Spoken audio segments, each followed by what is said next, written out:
যে 65.9% মানুষ মনে করছে যে সরকার যে সংস্কারগুলো ভাবছে বা উচিত বলে মনে করে সেগুলো করেই তারপর নির্বাচন, এবং অনেকে কিন্তু বলছে, নির্বাচন বিশেষজ্ঞ অনেকে বলছেন, যদি সংস্কারগুলো ছাড়াই নির্বাচন দিয়ে দেওয়া হয় তাহলে হয়তো সংস্কারগুলো আসলে প্রসেসটাই ঝুলে যাবে।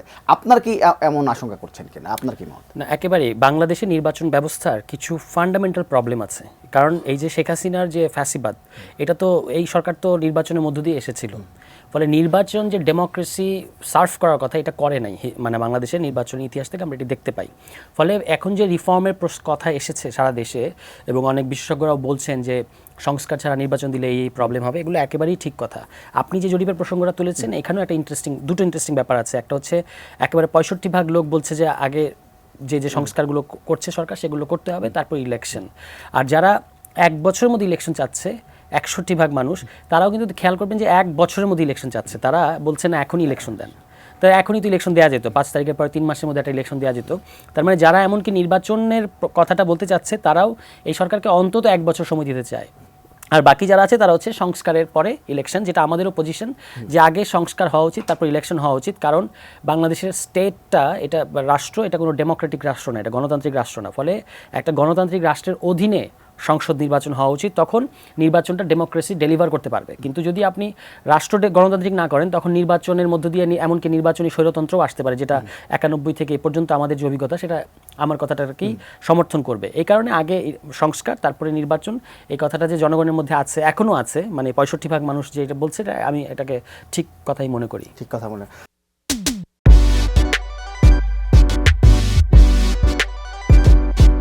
আদারমান তাহলে একটু এই সংস্কার যদি প্রশ্নে যদি কথা বলি, যে সরকার বলছে যে আগে যে কমিশনের সংস্কার প্রস্তাবগুলো আসবে, এগুলো 3 মাসের মধ্যে আসার পরে এইগুলো নিয়ে রাজনৈতিক দলগুলোর সঙ্গে তারা একটা বড় ধরনের আলোচনা করবেন, তারপর ঐক্যমত্যের ভিত্তিতে আসলে কী সংস্কারগুলো প্রয়োজন সেগুলো তারা করার চেষ্টা করবেন।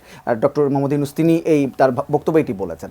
কিন্তু আমার যে এখন পর্যন্ত বাংলাদেশের রাজনৈতিক দলগুলোর সঙ্গে আলোচনা এবং তাদের সবার এক প্রশ্নে ঐক্যমত হওয়ার যে অভিজ্ঞতা, আপনার কাছে কি মনে হয় যে এই সবগুলো রাজনৈতিক দল এই সংস্কার প্রস্তাবগুলো নিয়ে একমত বা ঐক্যমতে আসতে পারবে?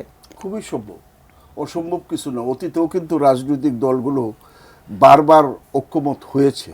ধরেন 90-এর গণ আন্দোলনের পরে কিন্তু 3 জোট একমত হয়ে যে রূপরেখা দিয়েছিল, পরবর্তীতে রাজনৈতিক দলগুলো এর থেকে পিছটান দিয়েছে, কিন্তু ঐক্যমত হয়েছিল, এটা ঠিক। এবং এই ঐক্যমতের ভিত্তিতে দেখেন বিএনপি বিশ্বাস করত রাষ্ট্রপতি শাসিত সরকারে, সেখান থেকে বিএনপি কিন্তু পার্লামেন্টারিয়ান ফর্ম অফ গভর্নমেন্টে চলে আসছিল, এক ধাপ আগাইছিল। কিন্তু ভবিষ্যতে ও দেখা গেছে যে পরবর্তীকালে যে সংবিধানের, যে 72 সালের সংবিধানের সবচেয়ে বড় দুর্বলতা হচ্ছে যে মানে দলীয় নেতা হবেন, যে সরকারের নেতা হবেন, তার অগাধ ক্ষমতা দেওয়া হয়েছে। সে ইচ্ছা করলে মন্ত্রী পরিষদ গঠন করতে পারেন, ইচ্ছা করলে যে কেউরে বাদ দিতে পারেন, ইচ্ছা করলে যে কেউকে গ্রহণ করতে পারেন। এই যে যথেচ্ছাচার ক্ষমতা দেওয়া হয়েছে, এইটার কারণে কিন্তু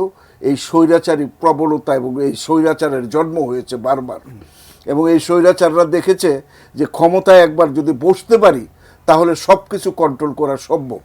এবং এটার জন্যই কিন্তু তারা নির্বাচনের যে কারচুপি, নির্বাচনের যে একটা পঙ্কিল রাস্তা তারা গ্রহণ করেছিল, যে কালো পথ তারা গ্রহণ করেছিল, এই কারণেই ক্ষমতায় টিকে থাকার জন্য। তো কাজে এই সংস্কারগুলো যদি আমরা এখন না করি, পরবর্তীতে যেই সরকার ক্ষমতায় আসবে তারা, আমরা মনে করি যে বিএনপি ক্ষমতায় আসলে, বিএনপি 31 দফা আপনারা দেখেছেন, এবং এটা অনেক রকমের স্বচ্ছতা, এবং বিএনপি স্পষ্ট বলেছে যে আমরা 2 টার্মের বেশি আমাদের প্রধানমন্ত্রী থাকবে না। এটা ইজ দ্য গুড থিং।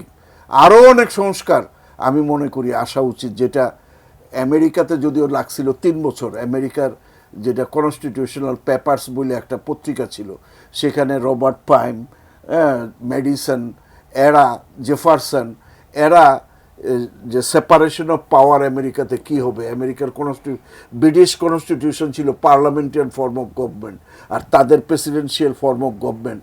তারা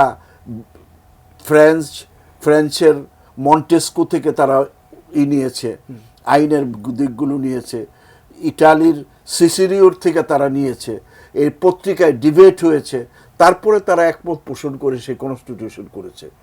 আমরা আমাদের যে মিনিমাম যে সংস্কার, ম্যাক্সিমার কথা বলি না, যে যতক্ষণ পর্যন্ত এই সংবিধানের কিছু কিছু ধারা সংস্কার না করা যায়, যেমন আর্টিকেল 70 অফ দি কনস্টিটিউশন, এটা থাকবে কি থাকবে না, এটা থাকলে কি হবে, এটা না থাকলে কি হবে, এটা কিভাবে, এটা রেখেও আপনার ডেমোক্রেটিক ফর্মটা করা যায়। তো এই যে নির্বাচনের যে আচ্ছা, এখানে ছোট আমার একটা প্রশ্ন, সেটা হচ্ছে যে আপনি 90-এর কথা বলছিলেন যে সবগুলো রাজনৈতিক দল একসাথে হইতে ঐক্যমতে এসেছিল কয়েকটি পয়েন্টে, কিন্তু অভিজ্ঞতা হচ্ছে যে পরে যখন নির্বাচন হয়েছে তারা কিন্তু সেই ঐক্যমতের সে থাকেনি, এবং অনেকগুলো যে সিদ্ধান্তগুলো এসে সেই সিদ্ধান্তগুলো এবং তারা ওইটার ফলশ্রুতিতেই কিন্তু এই গণ অভ্যুত্থান হ্যাঁ হয়েছে। হ্যাঁ, আমার কথা এই গণ অভ্যুত্থানটা কিন্তু আমাদের সামনে একটা mandate, it is a mandate, এবং এইটা এক ধরনের হুঁশিয়ারি। এই গণ অভ্যুত্থানটা এই দেশের রাজনীতিবিদদের জন্য একটা বিরাট হুঁশিয়ারি যে তোমরা আর চাইলেই পিছু হটতে পারবে না।